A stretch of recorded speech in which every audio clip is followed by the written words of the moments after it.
tahu barang kita kadang itu makan aja kita enggan, tapi kita jual kan tetap laku.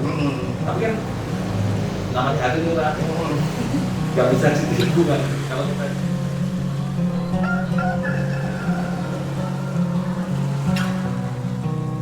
Satu buat tangan batik. Kalau namanya naik turun kan wajar, kan mungkin orang saya itu baik terus nggak turun mesti kan.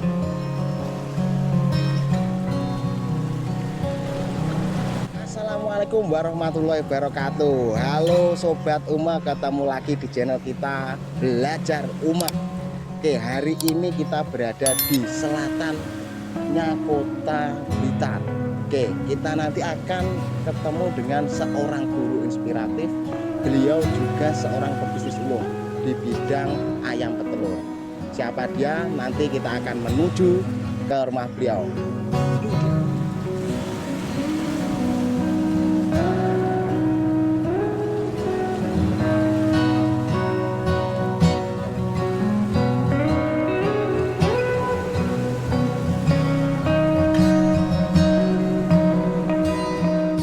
Assalamualaikum warahmatullahi wabarakatuh. Assalamualaikum Pak Mitro. Alhamdulillah bisa bertemu dengan kanca-kanca. Ini Pak Mitro yang tadi saya ceritakan. Beliau benarnya guru ya Pak Mitro. Ya, Guru dan juga pebisnis. Pebisnis ulung kalau menurut saya. Karena bisnis kecil-kecilan. bukan kecil lah. Ini kandang berapa kapasitas berapa? Maksimal 6.000. Maksimal hari ini maksimal 6.000. Oke, ini Pak Mitro. Hari ini kan banyak peternak ayam petelur, maksudnya ayam petelur. Untuk pangsa pasarnya sendiri hari ini peternak petelur itu masih menjanjikan hari ini. Sebenarnya semua pekerjaan sih ya, kalau ada pabrik terus ada komunitasnya semua masih menjanjikan. Meskipun kalau dilihat zaman dulu regulasi ini terlalu cepat sekali. Regulasi Dulu kalau telur itu kan berapa hari baru jadi, sekarang kan pagi sore itu Oh, sudah ganti. harganya sangat fluktuatif. Wow. Baru tahu. Oh, berarti berita-berita kemarin yang harga telur anjlok itu memang benar-benar anjlok. Iya. Memang benar. Itu faktornya mungkin ya dari apa sih sebenarnya kok? Nah kalau itu biasanya ya memang hukum pasar kan selalu di mana banyak barang harga kan mesti turun. Ya entah lagi kalau ada di belakangnya saya kurang tahu. Tapi secara umum kalau saya pahami kalau barangnya banyak harganya mesti turun. Kalau ada permainan saya nggak tahu itu. Oke, kemarin kan uang harga turun, jagung harga naik, otomatis peternak-peternak itu pada teriak ya. Iya. Untuk panjenengan sendiri sebenarnya mulai sejak tahun kapan? Saya mulai bergelut di peternakan ayam ini sekitar 2003. 2003. 2003. 4, 5, 6, 7, 8, 9, 10. Ya tambah tinggi bisa 22 tahun. 22 tahun dan saat ini masih bertahan ya. Ya, diusahakan tetap Diusahakan bertahan. dan Jadi pebisnis. kalau bisa tetap bertahan meskipun apa itu, jumlah berkurang banyak. Jumlahnya kurang banyak. Tapi salut dengan Pak Mitro. Berarti kan pebisnis yang benar-benar ulet lah, benar-benar ulet tekun ya. Padahal dengan kondisi pasar yang sangat fluktuatif, dia tak bisa eksis ya. Andalan, andalan. Ya, dari dulu mulai 2003 itu sebelum nikah atau setelah nikah mantenannya kayak usaha ayam bener. Ya, dari dulu untuk yang pertama dulu 2003 itu yang saya kalau boleh tahu modal awalnya gimana? Nominal apa ya? Sama itu pertama itu 500 lah. Ayam 500 dari ayam 500. Terus teman-teman sampai itu naik nggak kuat mungkin terus turun lagi 500 di titik teratasnya 6.000, terus akhirnya turun sampai hari ini bertahan hari ini. Terakhir isi 6.000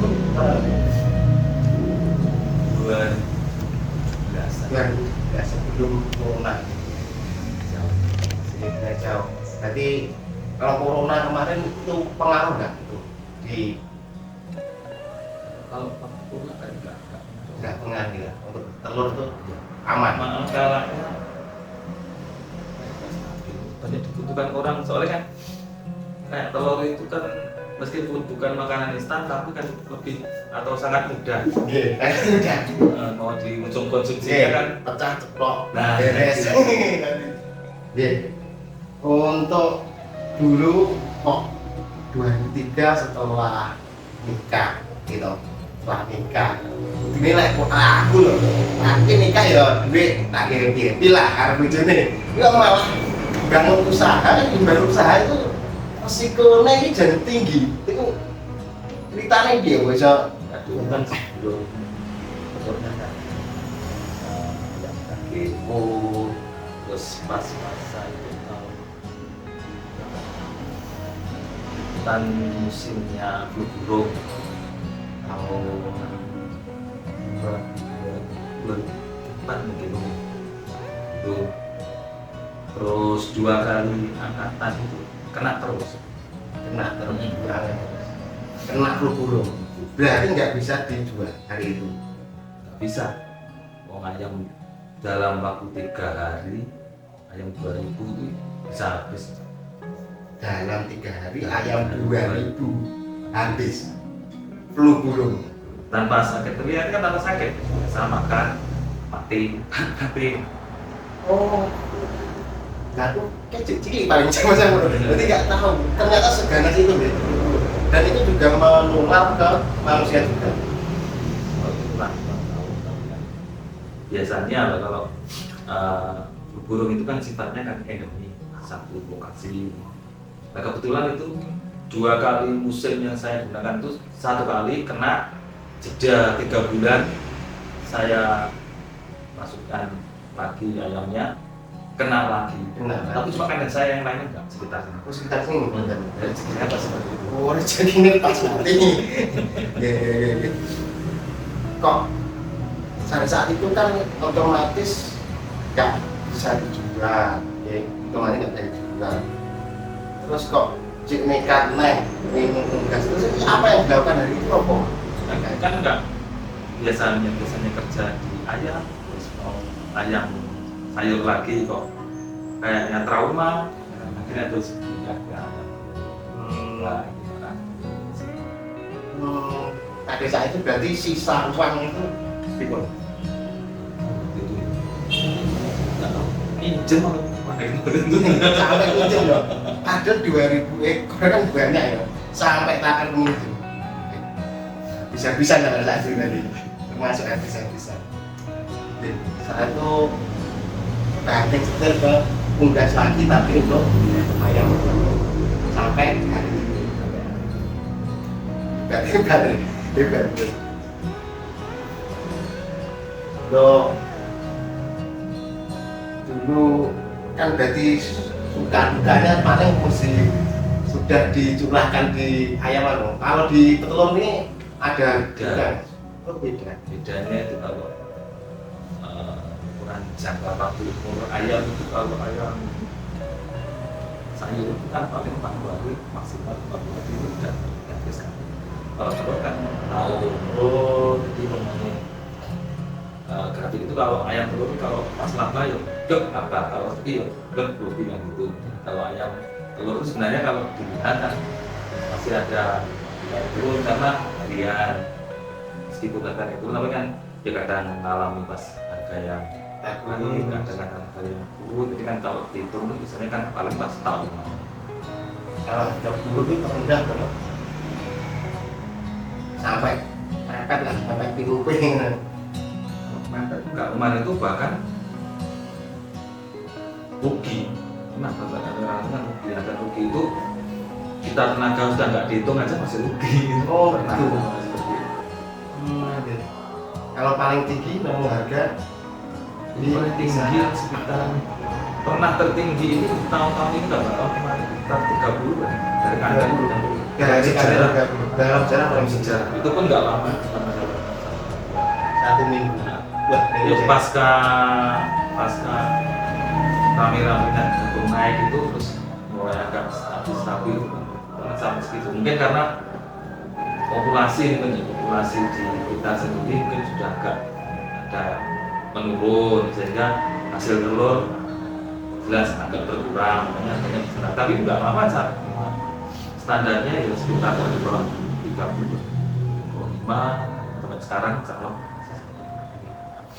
Ya Om, ini tadi dulur saya itu masuk ke kandangnya beliau. Saya kira kan bayangan saya loh kandang ayam ini isinya mesti telek ayam. Dan itu kalau saya masuk itu aromanya khas ayamnya itu nggak ada ya Om.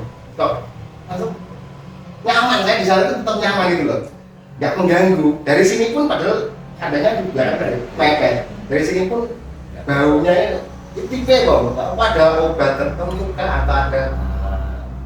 Saya menggunakan Manuto. Manuto itu obat atau? Itu sebenarnya kan cairan pengurai tanah, tapi ternyata digunakan untuk ternak baik itu ayam, kambing, sapi, ternyata ada efeknya juga. Nah, minimal untuk ayam saya kan baunya nggak ada, menginjak nggak ada baunya.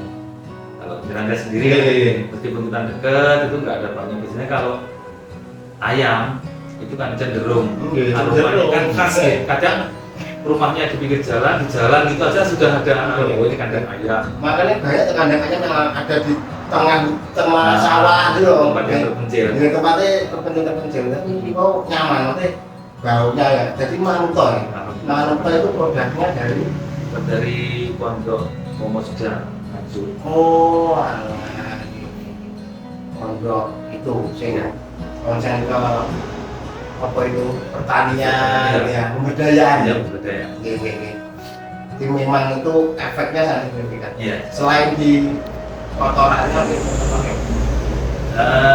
Telur tadi itu telur. Hanya diantaranya di telur itu kan kuningnya itu lebih kenyal, terus putihnya lebih kental. Efeknya apa ketika kuning dan Kalau katanya, saya nggak pernah nge-lab. Jadi kadang ada butuh, ada yang bilang telur omega 3, omega 6. Pembuktian mereka rata-rata hanya menggunakan bahwa telur itu bisa diambil kuningnya terus diangkat. Itu sehingga tadi, dengan tadi itu sudah biasanya omeganya tinggi. Omeganya tinggi. Beberapa teman kemarin juga ada yang dia itu kalau makan telur gatal-gatal.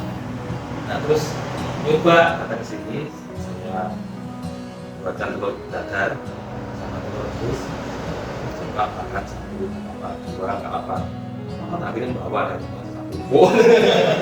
Sekarang kayaknya produksi sendiri meskipun untuk kalangan keluarga sendiri tapi akhirnya dia melihara dengan ya seperti ya. Jadi ini menginspirasi lah. Bagi saya kan intinya kan kalau kita bisa mencoba sama-sama harganya lah, kosnya juga meskipun naik gak banyak, tapi kalau kita bisa menjual makanan yang lebih sehat kepada orang lain juga lebih nyaman rasanya daripada kita menjual barang yang saya nggak mau justice kadang kan kita sendiri kan ya. Barang kita tahu, barang kita kadang itu makan aja kita enggak, tapi kita jual kan tetap laku. Tapi kan namanya hari murah, nggak bisa ditipu kan. Kalau kita jual, misalnya telurnya itu manfaatnya lebih, ya juga senang. Sodako namanya sodako. Ya sedikit-sedikit kalau bisa bermanfaat untuk orang lain. Alhamdulillah. Salut banget buat Pak Mitro. Semoga ini tetap berjalan Om. Amin, amin, amin. Semoga ya. Semoga nanti kita jalan ke sini pas kandang itu. Amin, amin. Kandang itu. Soalnya menurut saya dengan mindset beliau seperti itu, telurnya saja sama beliau dibuat yang istimewa menurut saya. Telur yang menurut saya istimewa dan dijual dengan harga sama. Salut. Jadi selanjutnya Mas Mitro, ini pertanyaan pamungkas saya. Siap. Pertanyaan terakhir saya tentang untuk teman-teman sekarang itu, para pemuda-pemuda itu hari ini lagi pengen juga menjadi bisnis. Nah, mungkin dari jenengan ada tips-tips untuk memulai bisnis di bidang ayam.